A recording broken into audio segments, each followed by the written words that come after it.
In The Sopranos, we follow New Jersey mob boss Tony Soprano, a complex and compelling character who is also, by the end of the show, unashamedly evil. As boss, Tony orders the death of many individuals, and it's likely that there's many more deaths that have occurred off-screen as a result of Tony. But in terms of how many people the man himself has personally killed, there are 8 instances in the show, and today I wanted to rank them. Now, this list is pretty arbitrary. I'm not really using an exact science to determine my list. Am I basing them off realism, on how visceral they were, or how intense the kills were, or how integral they are to the story? It's probably a combination of everything. In general, I'm pretty much just looking at how impactful each kill is. Let me know your rankings in the comments below. So last on my list is Chucky Signore. The first time we see Tony kill is in season 1, when he and his uncle Junior are at loggerheads, vying for control of the family.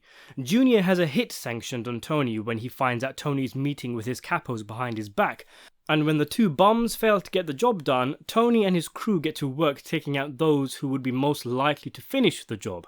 One of these men is Chucky Signore, and while he prepares to say hits in the show, it might actually be the very worst murder scene on The Sopranos. I mean, I know he isn't officially bossed yet, but shouldn't Tony really be delegating this job to someone else?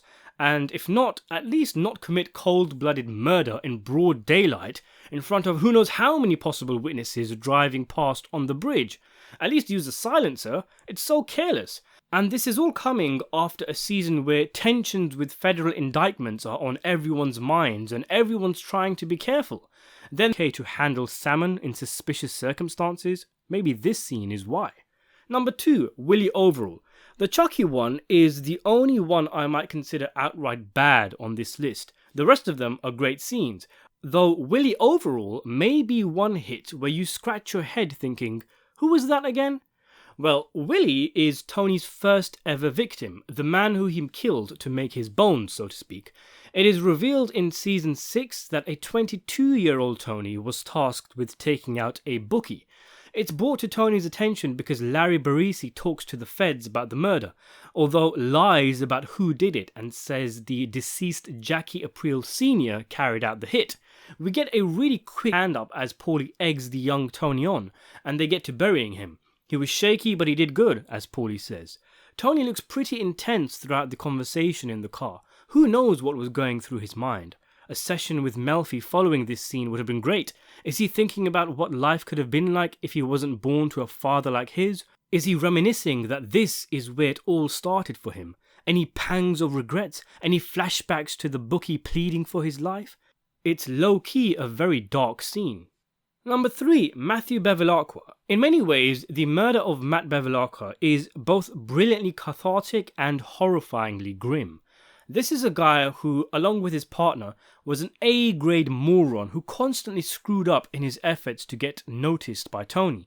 Somehow he thinks killing Tony's beloved nephew is going to raise his rank, and it's satisfying seeing Richie April chase him out of his hangout, and even more satisfying to see Tony and Big Puss finally put an end to cheese fuck.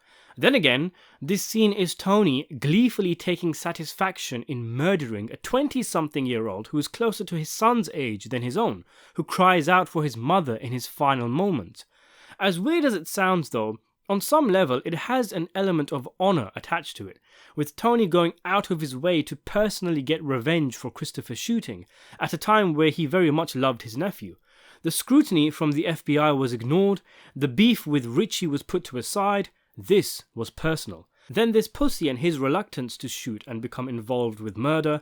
Tony may have specifically taken him in order to test his allegiance. It was like Pussy having to make his bones all over again after having fallen out of favour when he was suspected of being a rat. Just so many things going on, wrapped up in a thrilling execution. Number 4, Febby Petruolo. It's probably criminal to have this hit so low on the list given its importance, but it just goes to show how great the other scenes also are. And important it is, as the killing of the former witness protection informant Febby, and by extension the entire episode of College, is considered a landmark in television. HBO fought with David Chase to not have Tony commit the murder, thinking audiences would not accept it. But with viewers being on board with seeing the protagonist of the show commit murder without any provocation whatsoever, it essentially single-handedly ushered in a new age of anti-heroes, leading the line in a new golden age of television. Febby's death scene is like us, the audience, making our bones. We've grown to love Tony Soprano, how charismatic and compelling he is, but would we still go along and accept him and continue to watch this show after we see him commit murder? Well, the answer to that question is clear.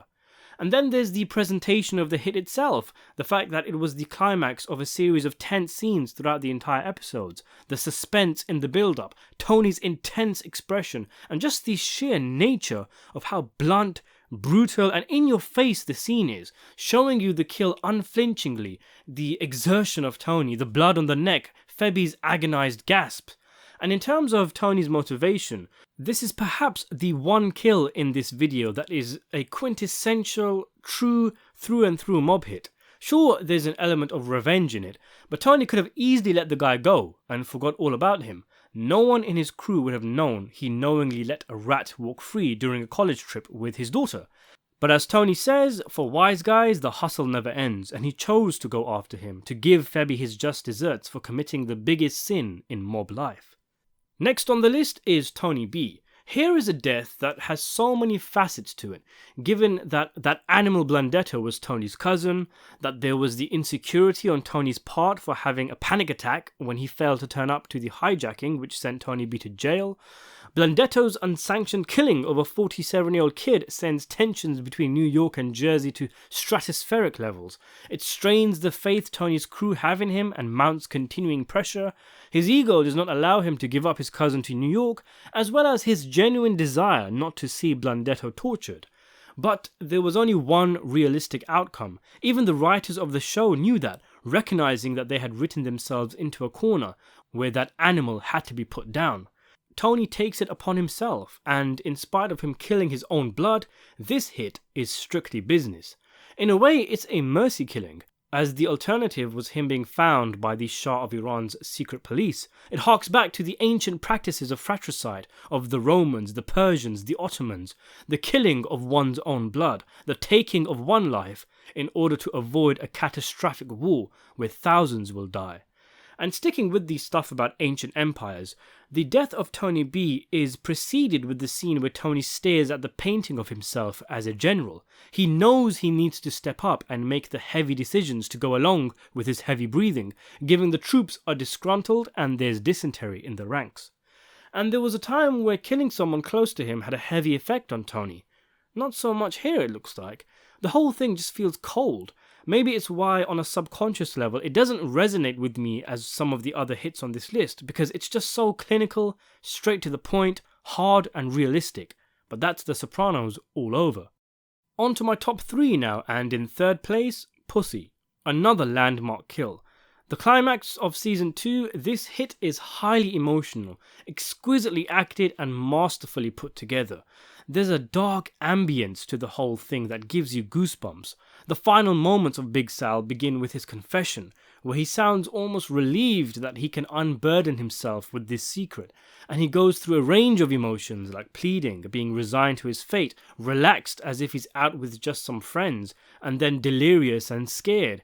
And we know how hard it's been for him. We saw him crying on the toilet, attacking his wife due to the stress, and here it all ends.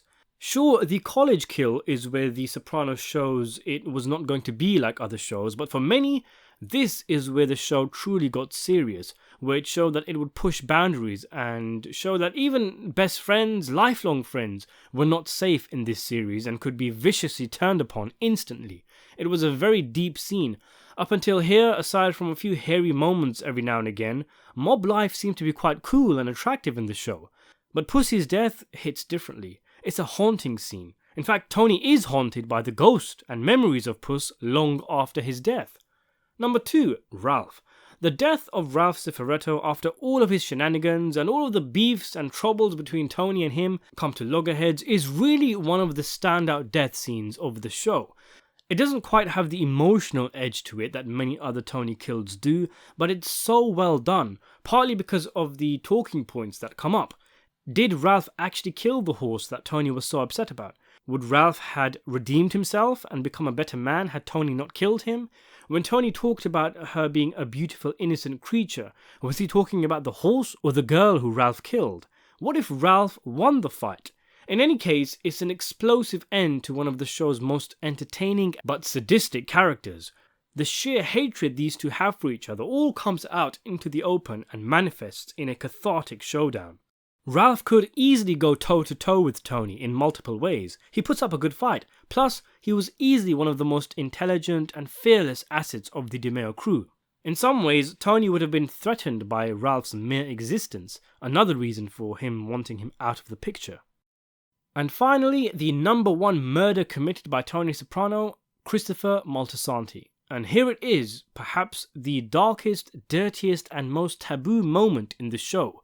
The scene in which a drugged up Christopher, after having almost gotten himself and Tony killed, is put out of his misery by Tony, who no longer sees the value of keeping him around.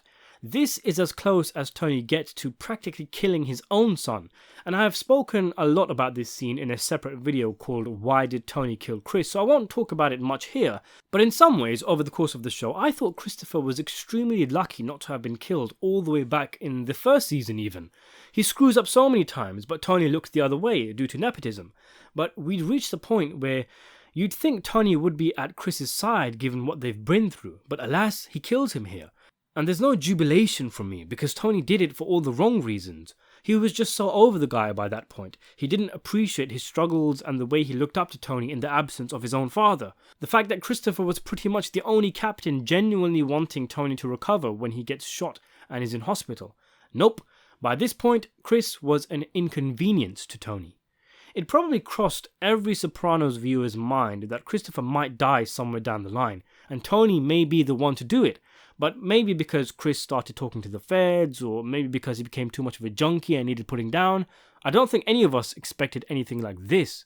It's like there's a chain between most of the kills Tony carries out, highlighting more and more about him. Febby's showed us what he was. Willie's took away everything he could have been. Pussy's hardened the man and gave him the fortitude he needed to carry out murders like that of Tony B.